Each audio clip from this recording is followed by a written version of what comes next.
오늘 말씀의 제목은 소명 하나님의 자녀답게 살아가기입니다. 여러분 화살 아시죠? 화살은 활 시위를 당겨 그 반동의 힘으로 앞으로 날아가는 무기 가운데 하나입니다.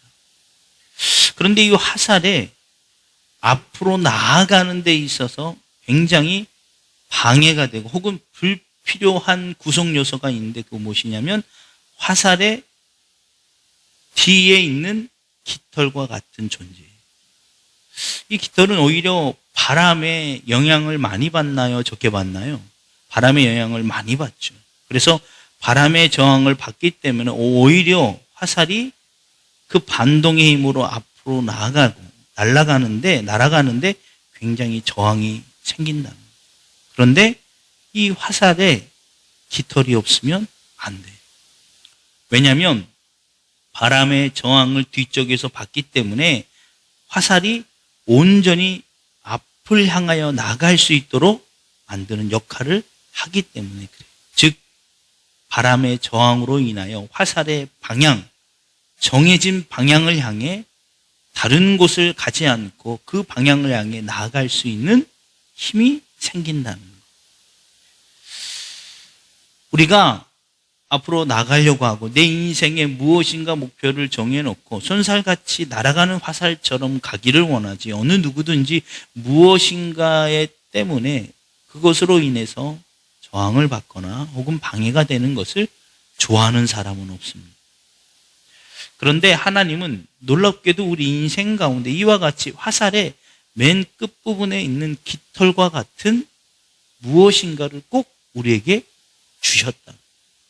그게 바로 이스라엘 민족에게는 율법이었다는 것입니다. 이스라엘 민족이 애굽에서 나와 광야에 40년을 살고 그리고 그 광야의 40년의 목적지 가나안을 향해 쏜살같이 날아가고 싶은데 그 날아감에 있어서 오히려 방해가 되는 요소가 있다면 하나님이 시내 산에서 주신 율법이었어요. 이 율법을 어느 유대인 학자가 성경에 나와 있는 율법을 다 추려봤더니 총 613가지가 되었어요. 그리고 이 율법 13가지 중에서 긍정 율법, 일명 무엇을 하라라는 율법이 248가지, 그리고 부정 율법, 무엇을 하지 마라, 이것 하면 안 돼라는 율법, 부정율법이 365가지. 그래서 이 유대인 학자가 재미있는 해석을 했어요. 우리 몸의 뼈 마디를 다 추려보면 몇 개일까요? 예상했던 대로 248개래요. 그리고 1년을 며칠인가요? 365일. 그러니까 이 유대인 학자가 말하기를 긍정율법인 248개와 우리 몸에 있는 뼈 마디가 같고 부정율법인 365가지와 우리 1년의 날수와 같다는 거죠. 그래서 이거는 성경적이지는 않아요. 하나님 그렇게 말씀하시진 않았지만 이 유대인 학자가 이렇게 해석을 했어요. 하나님이 우리 온몸에 있는 뼈마디 248개의 뼈마디 안에 365가지 되는 이 365일 매일매일을 하나님의 말씀을 실천하고 살으라고 이렇게 총 613개의 율법을 주셨다는 거예요. 여러분 상상만 해도 숨이 막히지 않습니까? 하나님의 말씀을 한 가지를 지키는 것도 매우 어려워요. 그렇죠? 그런데 613가지나 된대. 그리고 이 유대인 학자 말대로 얘기하면 우리 온몸에 있는 뼈마디 248개와 365일 어쩜 이렇게 하나님이 절묘하게 숫자를 맞췄을까? 물론 구약의 성경 가운데 이 숫자가 가져다준 의미가 크죠. 7이라는 숫자, 4라는 숫자, 10이라는 숫자. 숫자의 의미가 큽니다. 그런데 꼭 하나님이 그래서 이렇게 하신 거라고 성경에 기록되어 있지는 않아요. 어쨌든 이 율법학자가 자신 나름대로의 해석을 한 겁니다. 그런데 이 해석을 듣고 있자 하니 너무 숨이 막히는 것처럼 느껴질 수 있고 매일매일 순간 단 하루도 쉬지 않고 하나님의 율법을 우리가 지켜야 한다. 어쩌면 이 율법이 자리하고 있는 위치 자체가 우리가 광야와 같은 이 시대를 살아가면서 한 가지의 말씀조차 지키는 게 어려운 우리로 하여금 끊임없이 붙잡는 것처럼 느껴진다는 거예요. 마치 우리의 입고 있는 이 옷에 잘 맞는 옷이라면 좋겠지만 이 옷을 잘못 사서 무엇인가 까끌까끌거리는 옷을 입은 것 같은 느낌이 들게 한다는 거. 느껴지십니까? 까끌까끌한 옷을 입었을 때 어때요?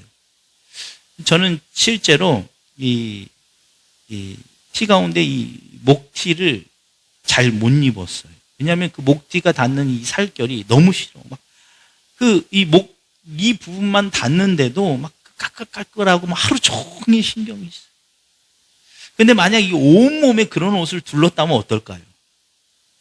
상상만 해도 막 머리가 곤두곤두. 이 유대인 학자가 얘기하는 이 말은 마치 그것과 같다는 거예요. 가만히 서 있어도 의식이 될 수밖에 없죠. 하나님 참 짓궂으시다라는 생각이 들죠. 어쩜 하나님이 이렇게 하셨을까? 그런데요, 여기엔 놀라운 비밀과 하나님의 원리가 숨겨져 있다는 거죠. 이 출애굽기, 이 전체 이스라엘 민족의 하나님의 구속사를 보면 율법, 즉 언약을 먼저 주신 것이 아니라 먼저 구속하신 장면이 나온다는 거예요. 너를 내가 택했어. 너는 내 자녀야. 오늘 본문이 위치하고 있는 자리도 똑같아요. 오늘 본문 20장부터 23장까지는 일명 십계명과 언약법이 쫙 나옵니다. 그런데 그것을 시작하기 전 하나님이 우리가 읽은 본문에서 이렇게 시작합니다. 특히 2절에 보면 나는 너를 애굽 땅 종 되었던 집에서 인도하여 낸 내 하나님 여호와니라. 그리고 십계명이 쫙 율법과 언약이 나와요. 만약에 이게 반대로 뒤집히면요, 우리가 지금까지 생각하고 상상했던 것처럼 율법은 우리로 하여금 올가매는 올무일 수밖에 없어. 내가 이제부터 법 얘기할 거야. 이거 첫 번째, 두 번째, 세 번째, 네 번째, 613가지가 있는데 이거 지켜야지만 그래야 너 내 자녀가 될 수 있어. 알았어? 이렇게 되면 그 율법은 나로 하여금 올가매는 올무가 됩니다. 그런데 하나님은 반대라는 거야. 내가 너를 택했고 너는 내 자녀야. 알지? 그리고 율법을 말씀해 주죠. 이게 굉장히 중요한 상징적 하나님의 의도를 파악하고 있다. 즉 율법은 구원법이 아니라 성민법이 된다는 거예요. 이걸 지킬 때만이 구원받는 것이 아니라 이미 너는 내가 아무 공로 없이 택했고 너는 나의 자녀야. 그리고 율법 613가지를 지켜야 될 이유는 너는 내 자녀니까. 아직까지는 여기까지만 들으면요, 뭐 차이가 있나? 물론 그래, 좋아. 하나님이 나를 먼저 택해 주신 것 좋아. 그런데 율법을 지켜야지 하나님 자녀답게 산다는 건 똑같은 의미 아닌가? 라고 할 수 있죠. 그런데 여기에는 엄청난 하나님의 메시지가 담겨 있다는 것이죠. 제가 어렸을 때 제가 섬에 살았어요. 전혀 그렇게 보이지 않으시겠지만 저는 무려 전라남도 목포에서 배를 타고 2시간이나 들어가야 되는 섬 사람이에요. 네. 그 섬 안에 이 섬 안에 마을이 한 10개 이상이 돼요. 그 마을 사람이 한 마을에 한 150호 정도 되고, 그러니까 많죠. 그리고 그 옆 마을로 가려면 지금처럼 우리가 능곡에서 행신 넘어가면 바로잖아요. 그렇죠? 그런데 시골은 아시다시피 한 마을에서 한 마을로 건너가려면 이 거리가, 지역 경계가 굉장히 넓어요. 마을을 구성하고 있는 그 집과 그 다음에 그 다음 마을로 가려면 산길, 논길을 지나야 다음 마을로 갈 수 있다는 거예요. 그렇기 때문에 위치적, 오늘날처럼 얘기하면 이 물리적 분리가 된다는 거예요. 우리 마을에서 옆 마을로 가는 게 거리가 있기 때문에 서로 잘 모른다는 거죠. 그렇게 알았어요. 그런데 제가 저희 마을 안에서는 저희 아버지가 말씀드렸던 것처럼 동네 이장을 한 거의 20년 가까이 장기 집권 하셨어요. 그러다 보니까 저희 마을에서 이장이 아니더라도 잘하는데 이장이니까 더 많이 알죠. 그런데 옆 마을은 모를 줄 알았어요. 옆 마을에 놀러 가면 어쩌다 친구네 집에 가면 모르는 어르신이 오면 인사하나요, 안 하나요? 그렇죠? 권사님은 역시 그 시대니까 당연히 해야지. 그렇죠? 근데 제가 어렸을 때 모르는 분한테 인사하기가 좀 어색했어요. 그래서 옆 마을이고 또 저분도 날 모르니까 인사 안 하고 그냥 지나치는 거죠. 근데 그 다음 날, 그날 저녁에 밥상에 그 이야기가 올라와요. 너 왜 그 마을 가서 그 누구 보고, 어르신 보고 왜 인사 안 했어? 기가 막히지 않습니까? 지금처럼 인터넷이나 폰이 다 직접 전화였는데 그 소식이 그날 저녁에 우리 밥상에 올라와요. 그러면 그런 야단을 맞으면 그 다음부터는 어떻게 할까요? 인사 안 해요? 아니요. 이제 그때부터는 그냥 아는 사람, 모르는 사람이든 그냥 인사해요. 그러면 아시는 분은 네가 광업이 아들이구나. 저희 아버님 이름이 이제 이자 광자 업자니까 광업이 아들이구나. 그리고 이제 대부분, 그런데 또 모르는 사람은 인사하면 그래. 네. 대부분 뭐라고 물어봐요? 제 이름을 물어보는 게 아니라 꼭 아버지 이름을 물어봐요. 옛날 그 마을에는. 그래. 아유, 착하다. 근데 아버지 이름이 뭐냐? 그러면 이자 광자 업자입니다. 역시 광업이 아들이었구만. 물론 그때 초등학생이 뭔가 불법을 할 일은 없죠. 길거리 가면서 불법 할 게 없잖아요. 끼태 봐야 남의 밭에 있던 무나 배고파서 그거 빼가지고 먹는 거 외에는 없잖아요. 그런데도 굉장히 의식하기 된다는 거. 옆마을에 가도 또 다른 옆마을에 가도. 그 섬이 꽤 큰데도 그 섬 어딜 가든지 의식하면서 살아요. 좋아요, 싫어요? 싫죠. 초등학생 입장에선 무지 싫죠. 예? 지금하고 다르긴 하지만 내 인생은 내 건데 어딜 가든지 아빠 때문에, 그 유명한 아빠 때문에 그렇게 의식하며 살아요. 가다가 어르신들 오면 인사해야 되죠. 어떻게 하다가 가래가 생겨도 침도 제대로 못 뱉고요. 다 삼키고 그래야 돼요. 친구들하고 놀면서 입에서 거치는 말도 못 하고요. 여러분, 근데 지나고 보니까요, 그건 나를 속박하거나 올무가 아니라 나를 지키는 하나의 방패가 되었다. 어린 제 눈에는 내가 우리 아빠 아들이니까 였지만 반대로 보면요, 그래, 쟤 광업이 아들이야. 광업이 아들이야. 사람들이 그래, 제가 어려움에 처할 때 누구 아들이니까 우리가 대신 도와줘야 돼. 그래서 지금은 상상할 수 없죠. 그때는 뭐 초등학교 1학년인데도요, 거의 2시간 넘는 거리를 걸어 다녔어요, 학교를. 아무 문제가 없어요. 왜요? 수많은 사람들이 저를 알고 있어요. 어디 가서 가든지 의식이 되지만 반대로 그 의식은 나를 지켜주는 보호막이 된 겁니다.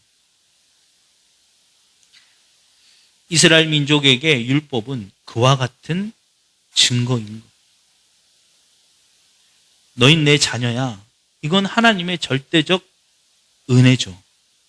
그런데 우리가 이 땅에 살면서 하나님을 의식하며 산다는 건 반대로 귀찮고 올무와 같은 좀 불편한 일이지만 반대로 보면 어딜 가든지 우리는 하나님의 자녀임을 증명되어지는 것입니다.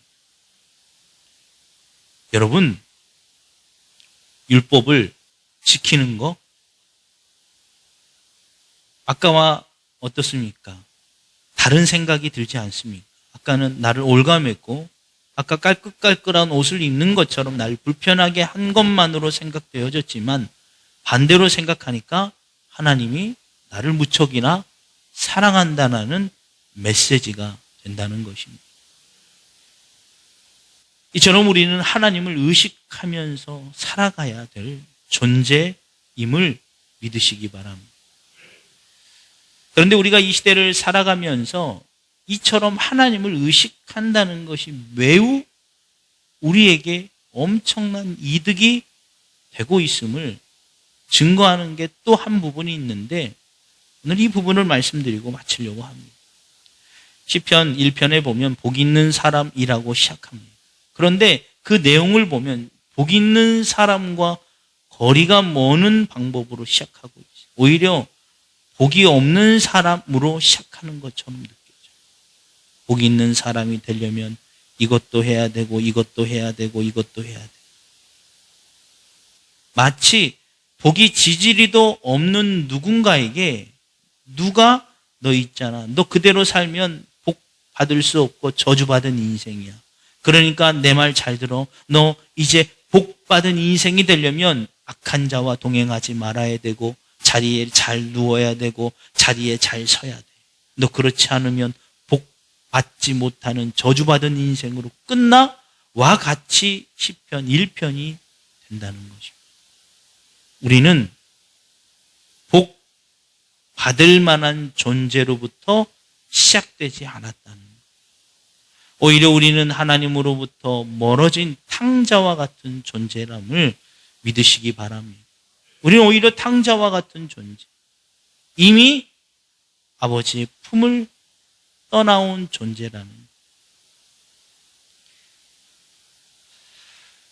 아이가 부모로부터 분리가 되면서 찾아오는 심리적 질병이 있는데 그게 분리불안입니다. 이 분리불안을 겪는 자녀들은 끊임없이 부모를 어떻게 합니까? 확인하려고 한다는 거. 엄마가 내 뒤에 계신가? 엄마가 내 옆에 있나? 불안해요. 자꾸 무엇인가 확인하려고 해요. 그래서 엄마가 내 곁에 있음을 확인하기 위해서 아이들이 자꾸 부정적인 말을 내뱉기 시작합니다. 왜요? 긍정의 말을 하는 것보다 부정의 말을 하는 것을 부모가 더 반응을 잘 보여요. 그럼 생각해 보세요. 엄마 나 그냥 좋아. 이 말보다 엄마 나 죽을 것 같아. 어떤 말이 부모가 더 신경을 쓰나요? 부정적인 말이죠. 그러다 보니까 분리불안을 겪는 아이들이 나타나는 증상이 결국 부정적인 아이로 변질된다. 못해, 안 해, 포기해, 할 수 없어. 미워, 싫어. 그런데 반면에요. 분리불안이 없고 늘 부모가 나와 함께 있다라는 것을 믿고 자라는 아이들은 반대가 돼요. 부모가 무엇을 원하는가에 집중하기 시작합니다. 그리고 언제나 안정감을 갖게 돼요. 제가 이런 말씀을 드리는 이유는 우리는 분리불안을 겪고 있는 존재라는 거예요. 왜 그렇습니까? 아담과 하와가 죄를 짓고 하나님으로부터 벗어났어요. 그리고 다시 예수 그리스도의 십자가의 보혈로 양자된 권세를 받았습니다. 그래서 우리 안에 육체가 우리도 모르게 선은 행하지 않고 사도 바울의 고민처럼 오히려 악을 행하는 육체적 세상의 법 아래 놓여 있다는 거예요. 그래서 우리가 예수님을 믿으면서 하는 행동 가운데 하나가 뭡니까? 확인하려고 든다는 거예요. 하나님 나 정말 사랑합니까? 하나님 정말 나와 동행하십니까? 그래서 확인하는 방법을 어떻게 해요? 기도를 해요. 그런데 이 기도가 긍정의 기도가 아니라 부정의 기도를 더 많이 한다는 것입니다. 못 살겠어요. 이거 안 들어주면 안 됩니다. 이거 안 들어주면 나 안 돼요. 이거 안 들어주면 죽을 것 같아요. 이거 안 들어주면 나 하나님 믿지 못할 것 같아요. 이거 들어줘야 나 하나님 믿습니다라고 자꾸 확인하는 겁니다. 여러분, 하나님이 내가 원하는 수준의 기도를 듣지 않으면 그 순간부터 하나님은 나와 동행하지 않는 것으로 판단하고 의심하기 시작한다는 거예요. 이건 매우 어린아이와 같은 신앙이지만 신앙이 성장하면 할수록 더 이와 같은 것이 깊어져요. 그래서 하나님을 날 사랑하고 내 축복의 근거가 내 기도를 몇 가지를 들어줬는가로 판단할 때가 많다는 것입니다. 여러분, 부모가 자녀를 사랑하는 것이 그 자녀를 위해서 무엇을 해줬는가가 사랑의 잣대입니까? 그렇지 않죠. 그냥 부모가 그 자녀이기 때문에 사랑한다는 거. 여러분, 이와 같은 자녀들에게 필요한 것이 있다면 자꾸 학습시키는 거. 제가 오늘 결론적으로 말씀을 드리는 이유가 바로 이겁니다. 우리는 평소에 학습, 즉 하나님이 나와 동행하고 있다는 것을 학습해야 되는데 그게 뭐냐면 오늘 하나님께서 이스라엘 민족을 애굽 땅에서 출애굽한 후 40년 동안 광야의 삶을 살면서 강력한 율법을 주신 목적과 같다라는 거예요. 즉 출애굽 시대와 지금 우리가 살아가 있는 이 시대와 별 다를 바가 없습니다. 오늘 하나님은 우리에게 613가지나 되는 율법을 주셨어요. 그리고 그 율법을 추격하면 10개의 십계명이 되고 그 십계명을 또 추격하면 한 가지의 계명이 돼요. 뭡니까? 사랑하라. 하나님을 사랑하는 것처럼 내 이웃을 사랑하라. 결국 우리가 이 땅을 살아가면서 하나님을 의식하는 율법이 필요한데 그 의식의 율법이 뭐냐면 사랑이라. 그래서 우리 삶의 삶 속에서 끊임없이 의식하면서 우리가 남기고 느껴야 될 것은 오직 한 가지, 사랑이에요.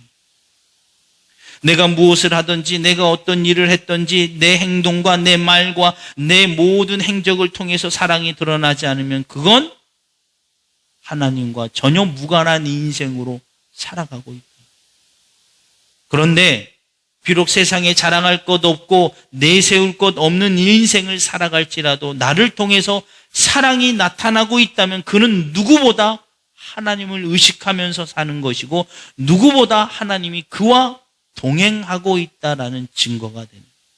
비록 그도 기도 응답이 없고 그가 원하는 대로 되지 않은 인생을 살아갈지라도 그를 통해서 사랑이 드러나고 있다면 그 누구보다 하나님은 그와 동행하고 있는 증거가 됨을 믿으시기를 주 이름으로 축원합니다. 여러분, 우리의 소명 하나님의 자녀답게 살기. 할렐루야. 그러려면 우리는 계속 끊임없이 의식하며 살아야 해요. 어딜 가든지 어떤 곳에 있든지 누구와 말하든지 누구와 대화하든지 우리 입술의 결론은, 우리의 행위의 결론은 하나님 사랑, 이웃 사랑이 되어야 한다는 것입니다.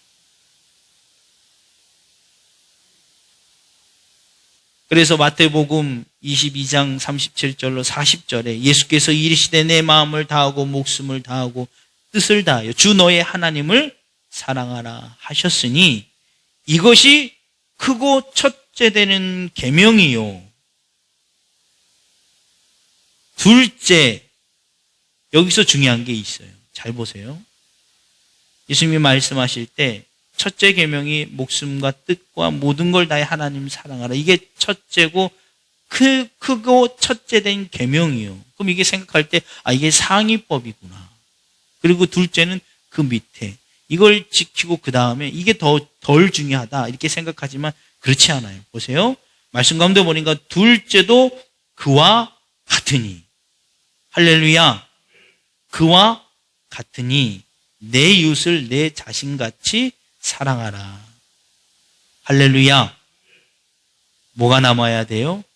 사랑이 남아.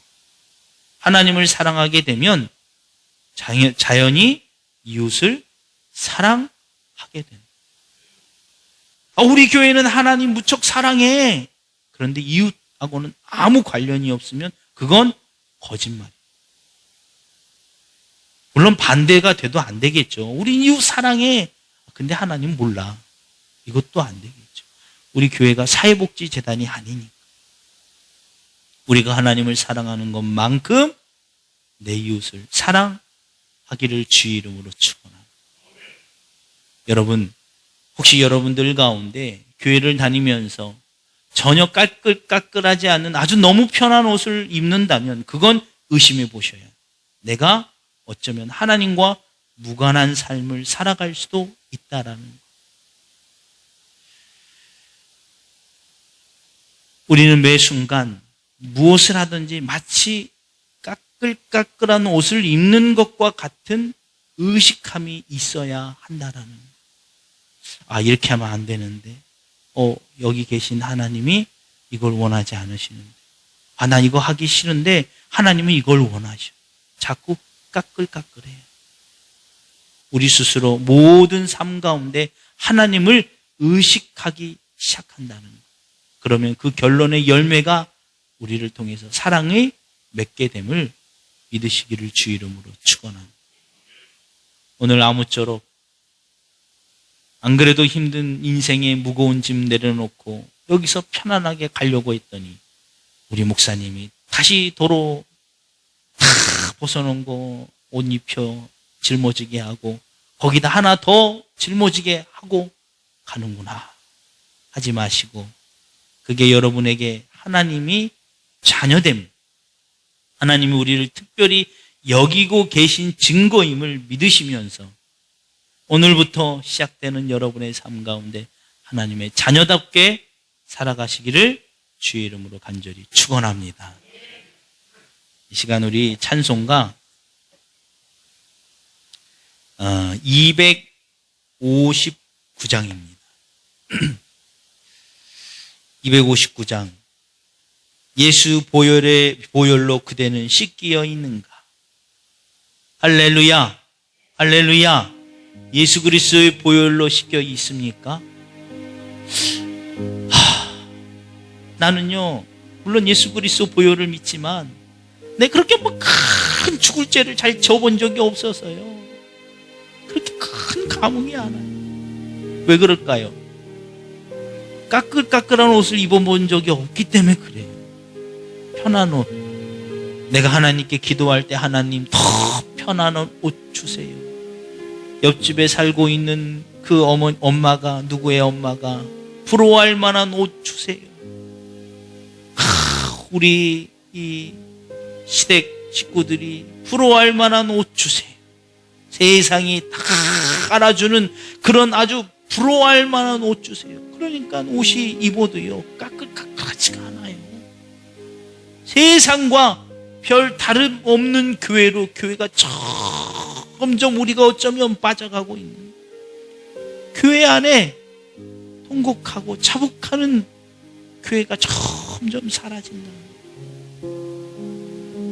제가 하나님께 꿈을 꿨는데 하나님이 주신 메시지, 너 에레미야와 같은 영성을 가져야 돼.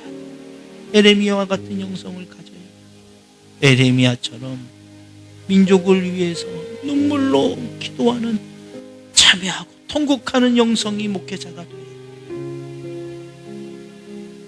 저는 이게 뭔 말씀인가 했어요. 그런데 하나님이 주신 메시지가 이 민족을 위해서, 이 나라를 위해서 눈물로 통곡해야 돼. 여러분, 한번 일주일 동안 까끌까끌한 옷을 입어보시기 바랍니다. 그리고 일주일 후 혹은 그 전에라도 도저히 못 견딜 만큼 까끌하시면 하나님께 무릎 꿇으세요. 그리고 그 자리가 어디든지 통례하고 자복하세요. 하나님, 너무 힘듭니다. 조금만 움직여도 이리 찔리고 저리 찔려 내 인성이, 내 육성이 이 옷을 입기가 너무 힘들어. 그전에는 몰랐는데 내가 이렇게 주인이고 연약한 존재임을 깨닫고 주님 앞에 자복하고 엎드립니다. 이제 정말 예수 그리스도의 보혈의 능력이, 이제 진짜 예수 그리스도의 보혈의 능력이 내게 필요합니다. 그리고 여러분 기도하시기 바랍니다. 그게 바로 하나님이 나를 사랑하고 나와 동행하고 있다는 증거를 얻는 거예요. 이 시간 259장 우리 1절 4절 하나님께 올려드리신다. 통성으로 기도하실 때 시간 다른 것 기도하지 마시고요. 하나님, 내가 이제 껄끌껄끌한 옷을 입기를 원합니다. 가정에서 입어야 될 옷, 직장에서 입어야 될 옷, 사회에서 입어야 될 옷, 그리스도의 옷을 입기를 원합니다.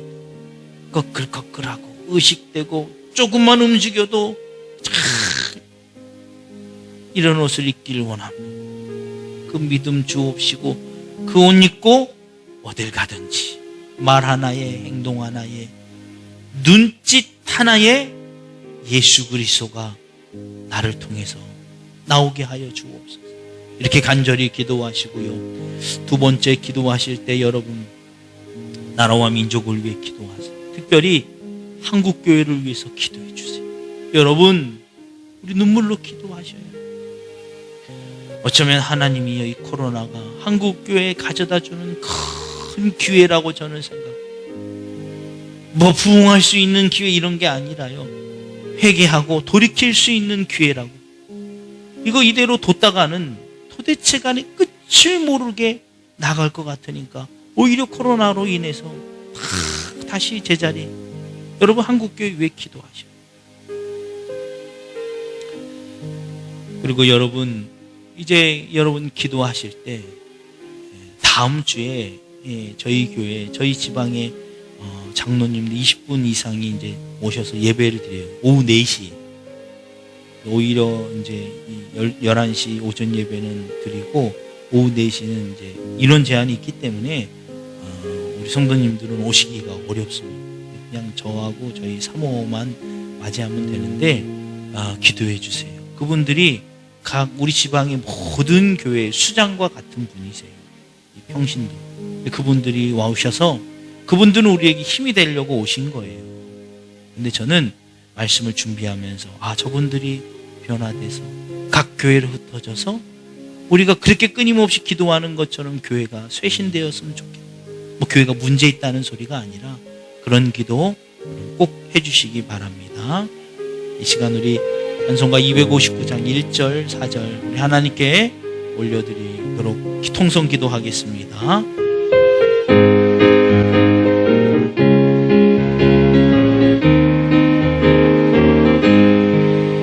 예수 십자가에 흘린 피로써 그대는 씻겨 있는가. 더러운 죄 이해하는 능력은 그대는 참으지 않은가. 예수의 보혈로 그대는 씻겨 있는가. 마음속에 여러 가지 죄악이 깨끗이 씻겨 있는가. 모든 죄에 더러워진 예목을 주 앞에 지금 다 벗어서 샘물치 솟아나는 보혈로 눈보다 더 이게 씻으라.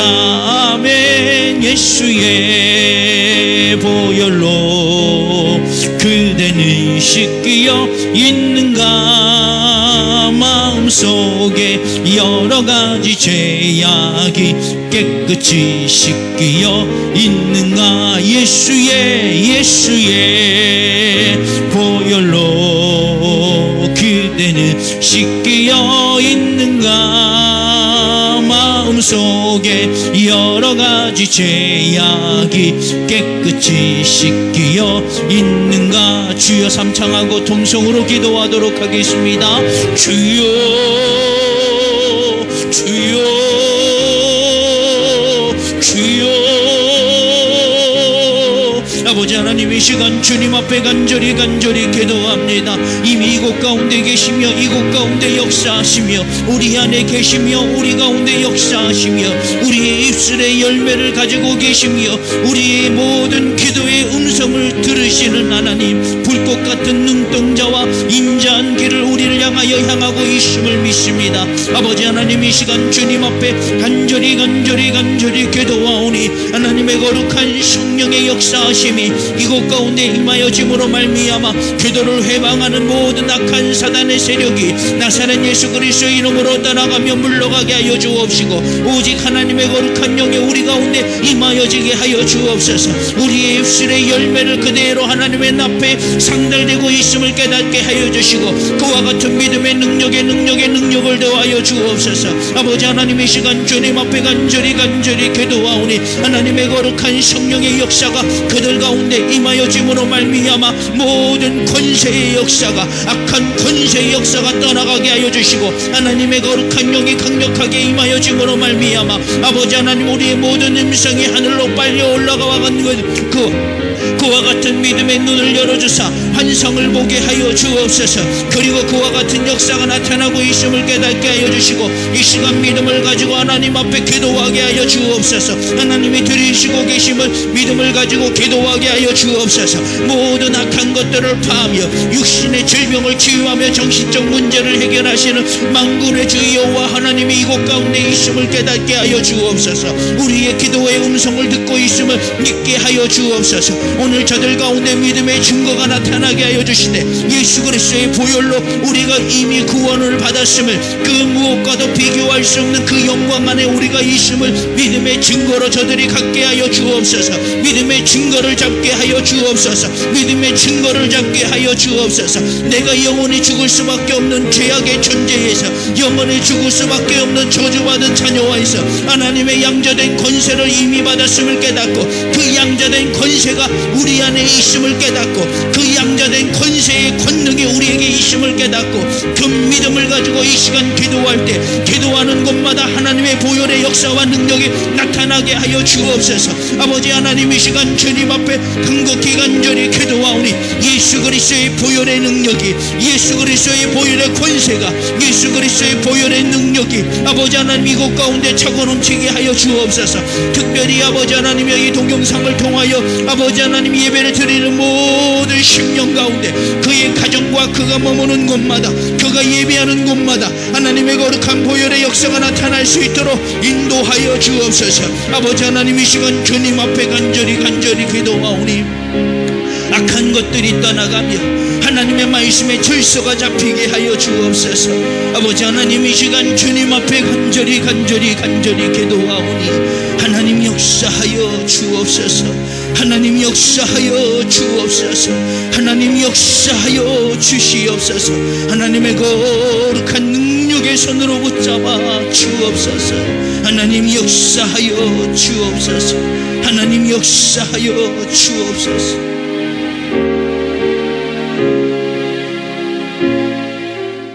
지금은 우리 구주 예수 그리스도의 십자가의 보혈의 은혜와 지금도 분명 살아계셔서 모든 인간의 생사복을 주관하고 계시는 하나님의 그 크신 사랑하심과 우리 안에 계시고 지금도 여기에 계시면서 우리의 모든 육체의 영적인 안위함을 돌보시는 성령님의 감동교통 역사하시니 오늘 말씀처럼 이제는 주님의 까끌까끌한 옷을 입기로 작정하고 그 옷을 온전히 입음으로 우리를 통하여 하나님의 사랑이 드러나기로 작정하는 모든 이들과 우리와 관계를 맺고 있는 모든 자녀와 부모와 형제 위에 이제로부터 영원토록 함께 하시기를 간절히 축원하옵나이다. 아멘.